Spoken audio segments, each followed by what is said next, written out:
Episode की शुरुआत में दिखाते हैं कि वो लोग उन दोनों नाइट वॉचमैन को हरा दिए होते हैं, लेकिन तभी वहाँ पर और काफ़ी सारे नाइट वॉचमैन आ जाते हैं।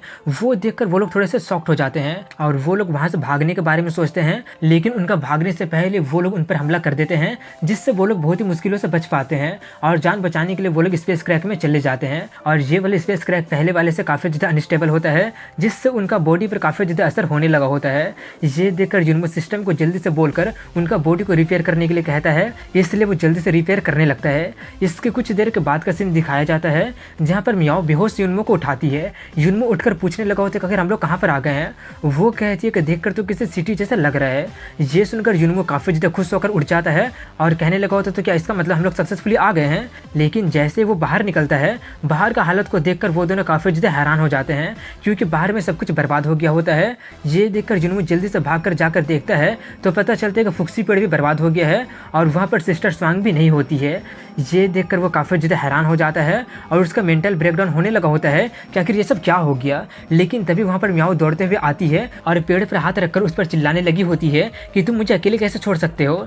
लेकिन तभी अचानक उस पेड़ में से एक तरह की एनर्जी निकलकर मियाओ को कंट्रोल करने की कोशिश करने लगता है। ये देखकर जुनमो जल्दी से उसे बचाते हुए कहते हैं कि जब से तुम आई हो मुझे सिर्फ मुसीबत में डाल रही हो। ये बोलकर वो अपना थंडर स्पेल का यूज करके उसे उससे बचा लेता है और जो कुछ भी हो रहा होता है वो सभी कुछ देखकर वो काफ़ी ज़्यादा कंफ्यूज हो गया होता है। तभी काफ़ी दूर में एक बहुत ही बड़ा धमाका का आवाज़ सुनाई देता है। वो देखकर वो लोग थोड़े से चौंक जाते हैं और सोचते हैं कि लगता है कि वहाँ पर कोई फाइट कर रहा होगा। वहीं पर उस धमाके वाले जगह को दिखाते हैं जहाँ पर कुछ विमेन अजीब दिखने वाले मॉन्स्टर से फाइट कर रहे होते हैं और एक मॉन्स्टर उन पर हमला करने जाता है, लेकिन युनमो आकर उनका काम ही तमाम कर देता है और बाकी के मॉन्स्टर को भी पीटने लगता है। तभी एक विमेन उसका हेल्प करने के लिए थैंक्स कहती है। युनमो उसका चेस्ट का साइज को देखकर कहता है कि तुम जरूर कैप्टन होगी।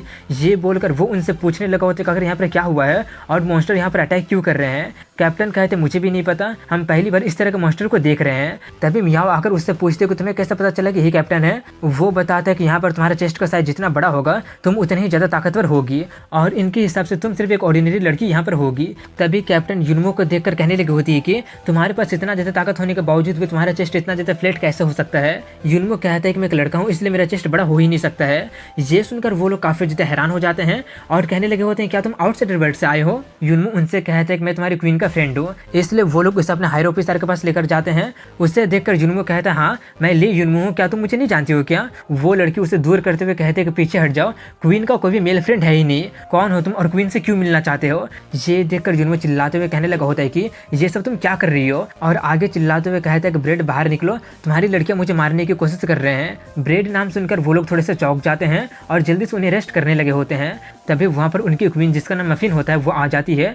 उसे देखकर युनमो थोड़ा सा हैरान हो जाता है और तभी उसकी क्वीन उससे कहती है तो तुम ही मेरी राइवल ब्रेड का हस्बैंड हो, मुझे लगा नहीं था कि तुम खुद ही मेरे पास चलकर आ जाओगे, लेकिन उसका हस्बैंड होने के बावजूद भी तुम अपने कंट्री को पहचान नहीं पा रहे हो। चलो कम से कम उसका लड़कों को लेकर टेस्ट बुरा नहीं है। ये सब सुनकर युनमो समझ जाता है कि वो वुमेन किंगडम में नहीं है। तभी क्वीन उन दोनों को जेल में डालने के लिए कहती है, लेकिन युनमो एक धमाका करके वहाँ से भागने की कोशिश करता है, लेकिन क्वीन उससे भी फास्ट होती है और वो उसी पर हमला करते हुए कहती है कि क्या मैं तुम्हें भागने के लिए बोली हूँ क्या। ये देखकर युनमो सोचते कि आखिर यहाँ का क्वीन इतना ज़्यादा पावरफुल क्यों होते हैं। तभी वो फिर से उस पर हमला करने के लिए आगे आती है, लेकिन युनमो अपना शैडो से हमला करवाने लगता है जिससे कि वो देख नहीं पाती है, जिससे वो थोड़ी सी हैरान हो जाती है। और तभी युनमो फिर से उस पर हमला कर देता है, लेकिन वो उसके अटैक को डॉज कर जाती है। और तभी युनमो लिंगलुंग को भेजता है फाइट करने के लिए। उसे देखकर वो कहते हैं कि इसे मैं देख सकती हूँ इसलिए फाइट करना आसान होगा, लेकिन तभी उसके शैडो पीछे से उस पर हमला कर देते हैं। वहीं पर ये देखकर उसके लोग काफ़ी ज़्यादा हैरान हो गए होते हैं कि आखिर वो किस तरह की स्किल का यूज कर रहा है। तभी युनमो उससे कहता है कि मेरे वाइफ की तुलना में तो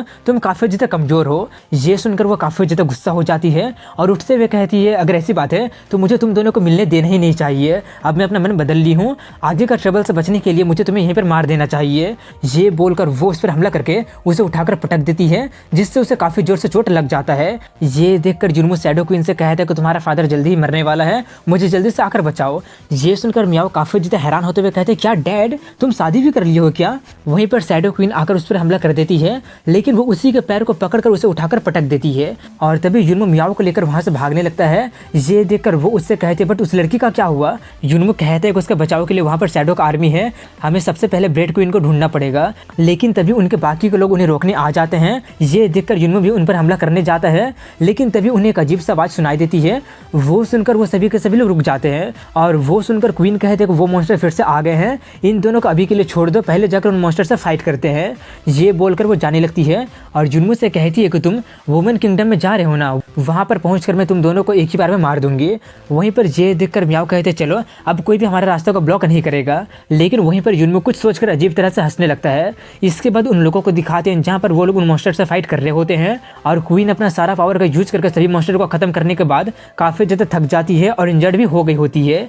ये देखकर उसके लोग उसके पास जाने लगते हैं, लेकिन तभी युनमू उन दोनों पर हमला कर देता है और कहते हैं कि तुम मेरे बारे में भूल तो नहीं गए हो ना। ये देखकर बाकी के लोग उसे पकड़ने जाते हैं, लेकिन म्याओ क्वीन की जान को अपने हाथ में लेकर उन लोगों को ब्लैकमेल करने लगती है। ये देखकर क्वीन का दिमाग काफ़ी ज़्यादा खराब हो जाता है और वो कहती है कि अगर हिम्मत है तो मेरा रिकवर होने तक का इंतजार करो, फिर बताती हूँ। युनमू कहता है मैं तुम्हें बेवकूफ़ दिखता हूँ क्या, हम तुम्हारे रिकवर होने का इंतजार क्यों करें, हमें तुम्हें अभी ही मार देना चाहिए जब तुम वीक हो, अब जो कहना कह लो, हम जीत चुके हैं। क्वीन कहते हैं कि ज़्यादा खुश मत हो, तुम्हें पहले उन मॉन्स्टर से निपटना पड़ेगा। तभी एक मॉन्स्टर युनमू पर हमला कर देता है, लेकिन वो उसे खत्म करते हुए कहता है कि हमारा कन्वर्सेशन रोकने का तुम्हारा हिम्मत कैसे हो गया।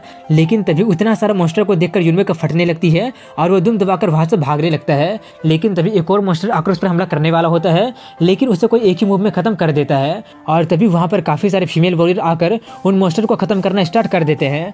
और वहाँ पर ये थिंग भी आ गई होती है जो कि उससे कहते हैं कि तुम कब तक इडियट के जैसे यहाँ पर खड़े रहने वाले हो। उसे देखकर युनमू कहते हैं कि तो सच में तुम ही लोग हो, तुम तो पहले से थोड़ी सी ग्रो हो गई हो। तभी उसे देखकर ब्रेड कहते हैं कि मुझे लगा नहीं था कि मैं तुम्हें यहाँ पर देखूंगी। ये बोलकर वो दोनों एक साथ फाइट करके उनका काम तमाम करना स्टार्ट कर देते हैं। उन्हें मारने के बाद ये थिंग उन मॉन्स्टर के बॉडी के साथ कुछ करते हुए युनमू से पूछते कि तुम यहाँ पर क्या कर रहे हो।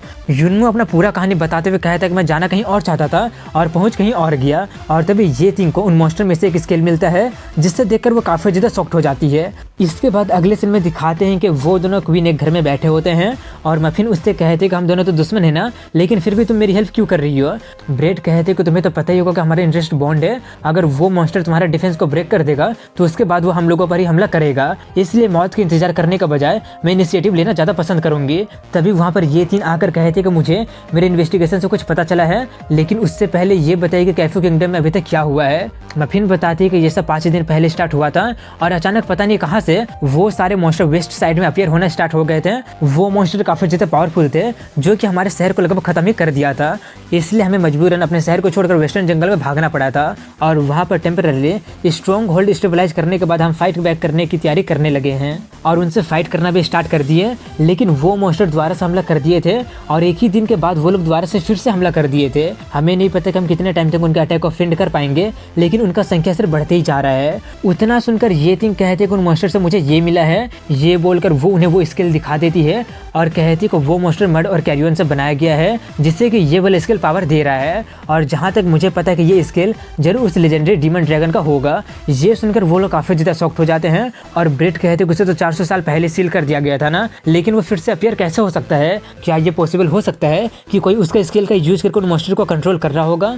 दूसरी कहती नहीं, उसके पावर को ड्रैगन के अलावा और कोई कंट्रोल नहीं कर सकता है, लगता है कि उसका सील ब्रेक हो गया है। अब जबकि उसका सील टूट गया है तो हमें जल्दी से जल्दी उसे एलिमिनेट करना पड़ेगा। ये थिंग कहते हैं कि पहले हमें उसका गोल को पता करना पड़ेगा, क्योंकि लोगों को मारना उसका गोल नहीं है, क्योंकि अगर वो उसका गोल होता तो कब के आकर वो हम लोगों को खत्म कर चुका होता। युनमू कहते हैं कि शायद मुझे पता है और अगर मैं गलत नहीं हूँ तो उसका पर्पस फुक्सी होली ट्री है। ये सुनकर वो लोग शॉक्ड हो जाते हैं और जल्दी से सिटी का फुक्सी पेड़ के पास जाते हैं और जाकर देखने पर पता चलता है कि वहाँ का पेड़ का जड़ सड़ गया होता है। ये देखकर मफिन काफ़ी ज़्यादा गुस्सा हो जाती है और उस ड्रैगन को मारने जाने के लिए कहने लगती है। ये देखकर उसके लोग उसे रोकने की कोशिश करने लगते हैं, लेकिन वो उन्हें भी मारकर जाने लगती है। ये देखकर ब्रेड उसको पीटते हुए कहती है कि तुम्हारा क्वीन बनने का मैनर्स कहाँ चला गया है, क्या तुम्हें पता भी है कि तुम्हें वो ड्रैगन कहाँ पर मिलेगा। वो कहती इससे कोई फर्क नहीं पड़ता है, मैं उसे ढूंढकर मार दूंगी। ब्रेड उसे समझाते हुए कहती कि अगर तुम अपने किंगडम को खो भी दोगी फिर भी तुम्हें तुम्हारे लोगों को केयर करना होगा और तुम्हें उसके बाद भी तुम्हारा फेथफुल सोल्जर को रिस्पॉन्सिबिलिटी को लेना पड़ेगा। वो सब सुनकर वो होश में आ जाती है और उससे माफ़ी मांगती है। तभी ये थिंग उससे कहती है कि वो डेमोनिक ड्रैगन हाल ही में अपना सील को तोड़ा है, इसलिए अभी वो काफ़ी ज़्यादा कमज़ोर होगा, इसलिए वो अपना पावर को रिकवर करने के लिए फुक्सी होली ट्री के पावर को ऑब्जर्व करने की कोशिश कर रहा होगा और वो अभी यहाँ पर नहीं है, इसका मतलब वो हमारे किंगडम में गया होगा। ये सुनकर वो लोग काफ़ी ज़्यादा घबरा जाते हैं और जल्दी से अपने किंगडम में जाते हैं, जहाँ पर जाने से उन्हें पता चलता है कि अभी तक वहाँ पर कुछ भी नहीं हुआ है। लेकिन ये थिंग कहते हैं कि वो ड्रैगन काफ़ी ज़्यादा कनिंग है, वो जरूर जरूर पहली एक्शन ले लिया होगा। ये बोलकर वो अपने स्वॉर्ड से पेड़ पर हमला कर देती है, जिससे वो पेड़ बर्बाद हो जाता है और तभी जमीन के अंदर से वही मॉन्स्टर निकलकर वहां पर हमला करना स्टार्ट कर देते हैं। ये देखकर जुनवो काफी ज्यादा हैरान हो जाता है और सोचता है कि अगर फुक्सी पेड़ सड़ गया है तो स्वांग का क्या हुआ होगा। ये सोचकर वो जल्दी से अपने सभी शैडो को निकालकर उनसे फाइट करवाना स्टार्ट कर देता है और तभी उसे सिस्टर स्वांग दिख जाती है, जो कि अजीब तरह से हंस रही होती है। ये देखकर जुनवो थोड़ा सा चौंक जाता है और इसी के साथ यहीं पर इस एपिसोड की एंडिंग हो जाती है।